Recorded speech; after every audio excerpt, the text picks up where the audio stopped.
పారిశ్రామికాభివృద్ధిలో ప్రపంచ దేశాలతో పోటీ పడాలి, కొత్త పాలసీలు సిద్ధం చేయాలంటూ అధికారులకు సీఎం రేవంత్ ఆదేశం. ఆలయ భూములకు జియో ట్యాగింగ్ కు ప్రభుత్వం నిర్ణయం. ఆక్రమణలకు గురైన భూములను స్వాధీనం చేసుకుంటామన్న కొండా సురేఖ. రైతులను కాంగ్రెస్ మోసం చేసింది, అసెంబ్లీలో ప్రభుత్వాన్ని నిలదీస్తామన్న హరీష్ రావు.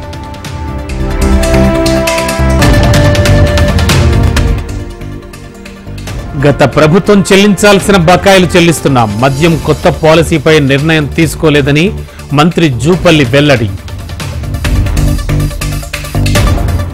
తెలంగాణలో యూ ట్యాక్స్ వసూళ్లకు పాల్పడుతున్నారు, మంత్రి ఉత్తమ్పై బీజేపీ ఎమ్మెల్యే మహేశ్వర్ రెడ్డి సంచలన ఆరోపణలు.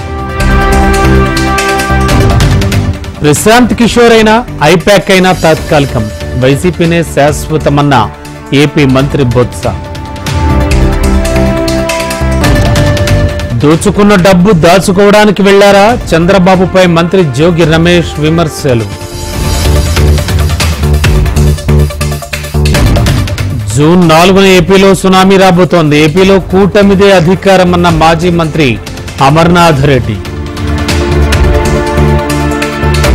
తెలంగాణలో 10 వర్సిటీలకు ఇన్ఛార్జ్ వీసీలు, ఉత్తర్వులు జారీ చేసిన ప్రభుత్వం.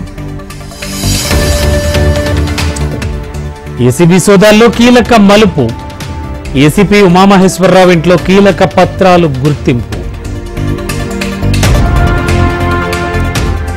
బెంగళూరు రేవ్ పార్టీకి రింగ్ మాస్టర్ కాకాణి, కేంద్ర బృందంచే దర్యాప్తు జరిపించాలని సోమిరెడ్డి డిమాండ్.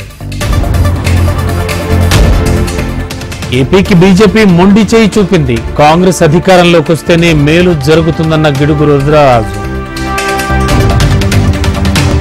తమిళనాడు వ్యక్తి ఒడిశాను పాలించడం ఏంటి, ఒడిశాలో ఎన్నికల ప్రచారంలో బీజేడీపై అమిత్ షా విమర్శలు.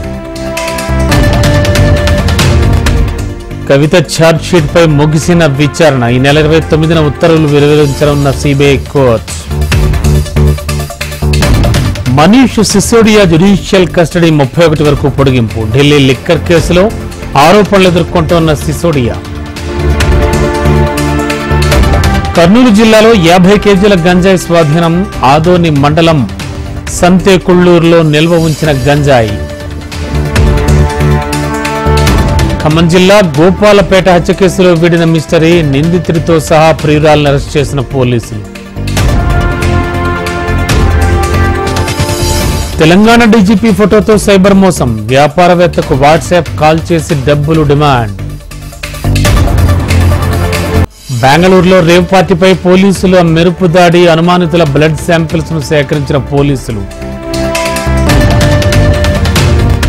ఓటమి భయంతో అసహనం పెరుగుతోంది, ఇండియా కూటమిపై ప్రధాని మోడీ తీవ్ర విమర్శలు.